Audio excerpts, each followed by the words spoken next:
نہیں، امام ترمذی رحمۃ اللہ علیہ نے امام بخاری کی طرح اپنی اس کتاب کے لیے یہ شرط نہیں لگائی ہے کہ ہم اس کے اندر وہی حدیث بیان کریں گے جو کیا ہوگی،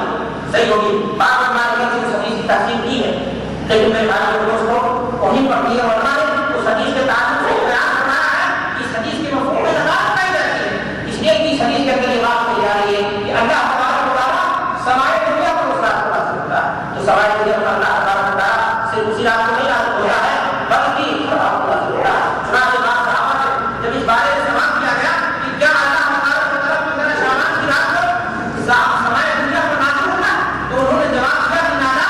سمائے دنیا پر اللہ تبارک و تعالیٰ صرف 15 شعبان کی رات کو نہیں نازل ہوتا ہے بلکہ ہر شعبان ہر رات کو نازل ہر چھ رات میں جو ہے کیا ہوتا ہے اللہ تبارک و تعالیٰ نازل ہوتا ہے۔ پھر دوسری بات یہ میرے بھائی اس حدیث کے اندر یہ کہا جا رہا ہے کہ اللہ کے رسول صلی اللہ علیہ وسلم نے فرمایا کہ اللہ تبارک و تعالیٰ مشرک اور کینہ پرور اور اسی طرح سے بغض رکھنے والے انسان کے علاوہ سارے انسانوں کے گناہ کو معاف کر دیتا ہے، جبکہ کتاب و سنت کا مضمون بتاتا ہے کہ اللہ تبارک و تعالیٰ کی مشیت کے اندر یہ بات بھی داخل ہے کہ اگر ایک انسان کے ہم کیا بدلی ہو تو اسے بھی معافی کی خواہش مل سکتی ہے، اگر اس نے توبہ کر لیا اللہ کی جناب میں چاہے اس نے شرک کا گناہ کر لیا کمائی کا مرتکب بھی اللہ کے یہاں معافی کے کھانے کے لیے پاتا ہے، اللہ کی مشیت میں داخل ہے، تو پھر اس میں خوشحالی ہو اور اسی طرح سے کینہ رکھنے والے انسان کی خصوصیت کیا ہے، کیا اس کو اللہ تبارک و تعالیٰ سے معاف کرے گا، جبکہ اسی کے بندے مقابل اس سے بڑے بڑے کبیرہ گناہ ہیں اور اس کے بارے میں کہا جا رہا ہے کہ اللہ تبارک و تعالیٰ وہ گناہوں کا کر دے گا،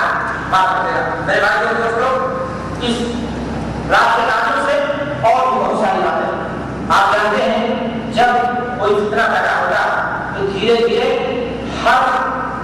دن کوئی نہ کوئی مسائل دیتے ہیں۔ آپ جانتے ہیں کہ 15 شعبان کے تعلق سے آج تک ہمارے معاشرے کے اندر خاص طور سے 3 بدعتیں اور ضرور آتی ہیں اور انہیں بدعتوں میں سے پہلی چیز حلوہ خوری کی جاتی ہے۔ ہر چیز کو آپ مشکل یہ ہے کہ کتاب و سنت کی دلیل کے ذریعہ ہر بدعت کو کچھ لوگ بڑی بڑی کمریاں پہن کر کے اور ٹیلیویژن پر چھائے رہے ہیں، اس لیے کہ میڈیا اور خبران وہ ہر بدعت کو کتاب و سنت کے ذریعہ سے مطلب کرنے کی کوشش کرتے ہیں کہ وہ بدعت نہیں دین ہے، وہ سنت نہیں، وہ سنت ہے اور نبی صلی اللہ علیہ وسلم کے فرمان میں آتے ہیں۔ میرے بھائیو اور دوستو کہا یہ جاتا ہے کہ اللہ کے رسول صلی اللہ علیہ وسلم کے دندان مبارک شہید ہو گئے، کہاں؟ خود کے میدان میں ظالم کے وہ لوگ جنہوں نے اپنے ہاتھ میں پتھر اٹھا کر کے اللہ کے رسول جناب محمد رسول اللہ صلی اللہ علیہ وسلم کے دندان مبارک پر سر لگائے، آپ کے دندان مبارک کو شہید کر دیا، وہ ذلیل ہوئے دنیا میں بھی آخرت میں بھی ذکر کے لیے مقدر ہے۔ لیکن میرے بھائیو تاریخ کا یہ مسلمہ حقیقت ہے کہ احد کی لڑائی میں اللہ کے رسول صلی اللہ علیہ وسلم کے دندان مبارک شہید ہوئے تھے، حضرت حمزہ کو اسی میدان میں کیا ہوئی تھی، شہادت ہوئی تھی، اور حلوہ پکانے کا انتظام کیا جا رہا ہے۔ 2 مہینہ پہلے ہندوستان پاکستان کے اندر ہر ٹرین لیٹ چلتی ہے لیکن پتا نہیں دین کی ٹرین فاسٹ چلتی ہے 2 مہینہ۔ آج بدعات اور خرافات کو توجہ دی جاتی ہے، پڑھائی کے تعلق سے ہمارا دھیان ہونا نہیں رہ جاتا۔ آج افسوس کی بات ہے کہ 15 شعبان کی رات کو نماز پڑھنے کے لیے وہ رنگون نوجوان جرائم پیشہ نوجوان وہ کرائم کرنے والے لڑکے کی مسجد میں سال بھر نہیں آتے، وہ بھی ضرور پہنچ جاتے ہیں۔ شاید ان کا تصور ہے کہ ہندوؤں میں جس طرح ایک موسم آتا ہے بارش کا، ان کا اعتقاد ہوتا ہے کہ اگر آج کسی چھوٹے چھوٹی کی نہیں پکڑا گیا تو سال بھر پکڑا نہیں جائے گا، اور اس رات کو وہ سوچتے ہیں کہ اگر آج ہم نے ایک رات کی عبادت کر لی تو سال بھر کے سارے گناہ کیا ہو جائیں گے، جب ایک رات کی عبادت سے سال بھر کے سارے گناہ معاف ہو جائیں گے تو آپ کو روز 5 وقت کی نماز کے لیے فجر کی نماز کے لیے اٹھنے کی ضرورت کیا ہے؟ ٹھنڈی کے مہینے میں 50 وقت کے ساتھ کرنے کی ضرورت کیا ہے؟ لوگوں کو حق دلائیے، لوگوں کو حق دلائیے، سود اور جان کو ٹھنڈا کیجیے اور دیگر کام کیجیے، اور اس کے بعد 15 شعبان کی رات روکیے اور سارے کے سارے گناہوں کا بگاڑ دیجیے، پھر اس سے بڑھنے سے آسان نسخہ کیا ہو سکتا ہے؟ میرے بھائیو اور دوستو کہنے کی بڑا آسان ہے لیکن کام بڑا مشکل ہے۔ میں آپ کو کہنا چاہتا ہوں کہ آج لوگوں نے کہا کہ ہم حلوہ اس لیے پکاتے ہیں کہ اللہ کے رسول صلی اللہ علیہ وسلم کے دندان مبارک شہید ہوئے تھے، آپ صلی اللہ علیہ وسلم نے حلوہ اس دن تناول پکایا تھا، کوئی موٹی غذا کے بعد نہیں کی تھی۔ ذرا کسی ڈاکٹر سے پوچھو اگر زخم ہو تو کیا میٹھا وہاں موجود ہوتا ہے؟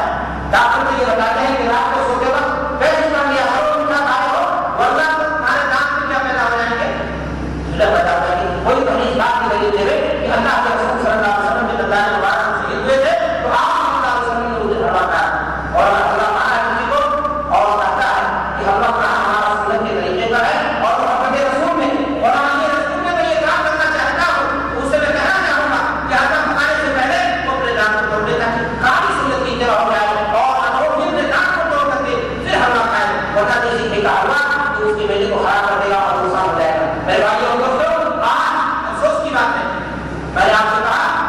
بدعات اور خرافات کو دلیل دے کر کے دلیل فراہم کر کے دلیل تو سبھی دی جاتی ہے لیکن اس سے استدلال کا طریقہ بدل ہوتا ہے. کہا جا رہا ہے کہ اللہ کے رسول صلی اللہ علیہ وسلم عام زندگی میں شہد اور حلوہ کو کیا کرتے تھے؟ کہا یحب العسل والحلوہ. اللہ کے رسول صلی اللہ علیہ وسلم شہد اور حلوہ اللہ کے رسول عام زندگی میں زیادہ پسند کرتے تھے اس لیے ہم حلوہ کو کھاتے ہیں. آپ سے پوچھنا چاہتا ہوں بھائی نے اعلان کیا ماشاءاللہ ہم کو دیکھ رہے ہیں بہت کافی لوگ بیٹھے ہیں لیکن پھر بھی ہمارے بھائی نے کہا آپ دادا ہم ہیں اس ناطے کی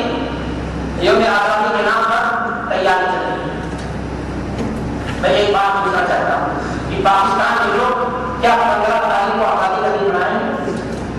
اور ہندوستان کے لوگ کیا 14 تاریخ کو آزادی منا سکتے ہیں؟ ہندوستان کے لوگ 15 تاریخ کو آزادی کا دن اپنا متعین کر کے مناتے ہیں تو اس کے پیچھے کوئی تصور اور اعتقاد ہے.